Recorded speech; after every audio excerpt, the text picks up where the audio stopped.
నిన్న మా ఇంటి దగ్గర పోలీసులు పెట్టారు. సరే పెట్టారు సంతోషం. మాకు అంతకుముందు కూడా నేను మినిస్టర్గా ఉన్నప్పుడు కూడా పోలీసులు ఉండేవారు, అది వేరే అంశం. పోలీసులను పెట్టి ఏదో చిందరవందర చేసేయాలని కాపలా ఎక్కడా లేదు. నూరి ఫాతిమా ఉంది కదా, అక్కడ లేరు. పోలీసులను పెట్టి కాస్త వచ్చేటటువంటి క్యాడర్ని భయపెట్టాలనే ప్రయత్నం చేశారు. నేను వెళ్తుంటే మధ్యలో ఆపేశారు, వెళ్ళటానికి వీల్లేదని. అక్కడ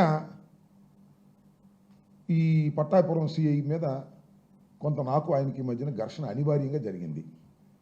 సరే నేనేదో రెచ్చిపోయానని, ఆంధ్రజ్యోతి, ఈనాడు, TV5 నేనేదో రెచ్చిపోయి దౌర్జన్యం చేయబోయానని, పోలీసులు లెక్క చేయలేదని ఇలాంటి మాటలు మాట్లాడుతూ రాశారు. ఈనాడైతే దాని దుంపదగ, దాని స్టాండర్డ్స్ ఇటువరకు బాగుండేవి. ఎంత దౌర్భాగ్యమైనటువంటి స్టాండర్డ్స్కి వెళ్ళిపోయినాయంటే నిన్న ఫ్లాష్ న్యూస్ చేశారు ఈనాడులో. ఏంటో తెలుసు, అది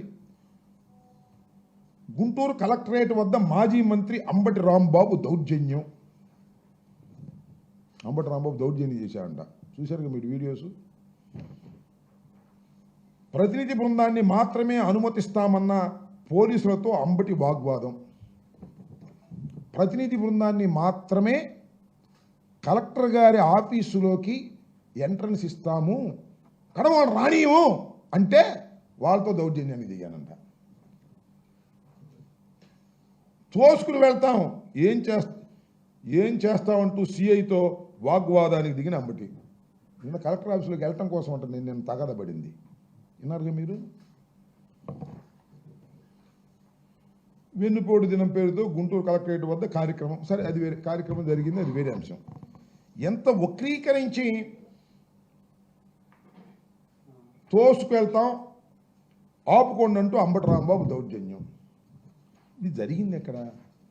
నా మీద FIR కూడా కట్టారు, అది వేరే విషయం. అది జరిగింది ఎక్కడ? నువ్వు రాసేది ఎక్కడ? పాప రామోజీరావు చచ్చిపోయాడు, దాంతోపాటు మీ విలువలు కాస్త కోస్త ఉన్నాయి కూడా చచ్చిపోయినాయి. ఏంటి నాకు అర్థం కాల. ఈనాడంటే ఇప్పుడో మా చిన్నప్పటి నుంచి ఉన్న ఇది కదా, ఇంత తప్పుడు రాస్తాడేంటి అంటున్నా. కక్ష. ఆ సిఐని సపోర్ట్ చేయడం కోసం సిఐ అంట కలెక్టరేట్ దగ్గర మా ప్రతినిధులు ఎవరు రావడానికి వెళ్ళటానికి. అసలు ఎరండల్ బ్రాడీపేట సిఐకి అక్కడే సంబంధం. అక్కడ వేరే సిఐ ఉన్నాడు, వేరే DSP ఉన్నారు. వెళ్ళి అడిగాం, 5గురు పంపిస్తా ఉన్నారు, 5గురు వెళ్ళాం.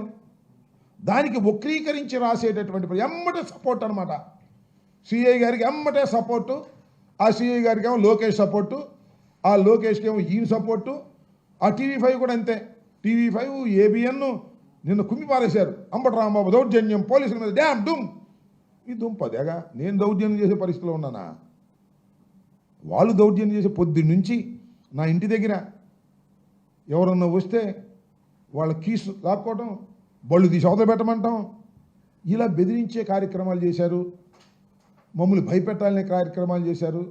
ఇది తప్పని నేను వ్యతిరేకపడ్డాను.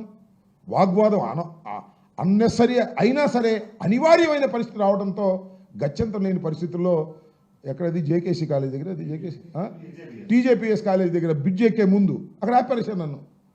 ఇక్కడ నుంచి వెళ్తుంటే వెళ్ళటానికి వెళ్ళేది అంటారు. కలెక్టరేట్కి వెళ్ళడానికి వెళ్ళేదా నేను? ఆ CI specially posted Pattapuram, specially posted. నేను 2 కంప్లైంట్స్ ఇచ్చా, కిరా కార్పి మీద, సీమరాజు మీద. నెల దాటింది అనుకుంటా, రిజిస్టర్ చేయలే. నేను ఫోన్ చేశా 2 సార్లు, చేస్తాంలే, ఇది సమాధానం, చేస్తాంలే. నేను ఎక్స్-మినిస్టర్ని. I have given a complaint. ఆ కంప్లైంట్స్ నిజమా కాదా పక్కన పెట్టు. నేను 2 కంప్లైంట్స్ ఇచ్చి 2 సార్లు నేను ఫోన్ చేస్తే, ఏమండి సిఐ గారు చేస్తారంటే చేస్తాంలే అని సమాధానం. ఒళ్ళు పొగరు. ఎందుకంటే లోకేష్ గారు ఏపించిన పోస్ట్ కదా, అందుకని ఒళ్ళు పొగరు, తల బిరుసు. Is a public servant. Public సర్వెంట్కి అంతా తల పొగరు ఉండకూడదు, కానీ ఉంటుంది. ఎందుకంటే లోకేష్ గారు ఏపించాడు కదా, లోకేష్ గారు బంధువు కదా, ఆయన బంధువు ఈనాడు ఆయన సపోర్ట్ ఉంటుంది కదా, TV5 సపోర్ట్ ఉంటుంది కదా, ABN సపోర్ట్ ఉంటుంది కదా. ఈ అంబటి రాంబాబు రోజు మాట్లాడుతున్నాడు, లోకేష్ గురించి విమర్శిస్తాడు. చంద్రబాబును విమర్శిస్తాడు. కాబట్టి ఇతన్ని సెకండ్ లాగా పెట్టాలని ప్రయత్నం చేస్తాను. ఎన్ని చూశానో నేను, నాకు అర్థం కాలేదు. 89లో రాజకీయాల్లోకి వచ్చా నేను. 2 సార్లు శాసనసభ్యుడిగా గెలిచా. రాజశేఖర రెడ్డి వెంట నడిచా. కాంగ్రెస్ పార్టీలో ఉన్నా. మళ్ళా జగన్మోహన్ రెడ్డి గారు పార్టీలోకి వచ్చా. రాజశేఖర రెడ్డి గారు మరణించిన తర్వాత ఇన్ని చూశానంటున్నా నేను. 70 సంవత్సరాలు వస్తున్నాయి. ఎన్నో రాజకీయాలు చూశాను. ఎందరినో పోలీసు అధికారులు చూశాను. మంచి మర్యాద కలిగినటువంటి వ్యక్తిని, లా అబైడింగ్ సిటిజన్ నేను. నన్ను ఇబ్బంది పెట్టాలని మీరు ప్రయత్నం చేస్తున్నారు. పెట్టుకొని చూస్తానని మనం చేస్తున్నా. కేసు రిజిస్టర్ చేశారండి. ఏం కేసు అది? ఎఫ్ఐఆర్ ఎక్కడ ఉందో ఒక కేసు రిజిస్టర్ చేశారు నా మీద.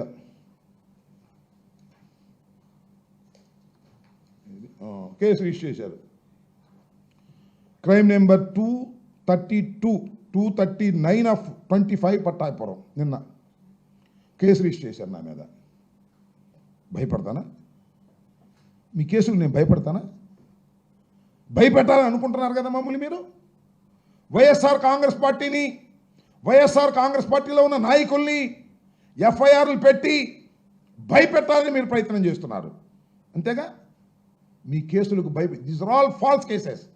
నేను వెళ్తుంటే నన్ను మధ్యలో ఆపి మీ విధులకు నేను అడ్డం వచ్చానని చెప్పేసి నా మీద కేసు రిజిస్టర్ చేశారు. నా మీదను వినోద్ అని విద్యార్థి నాయకుడి మీద. ఈ కేసులకి మేము భయపడతామా? డోంట్ కేర్ అంటున్నా. చట్టంలో తేల్చుకుంటాం.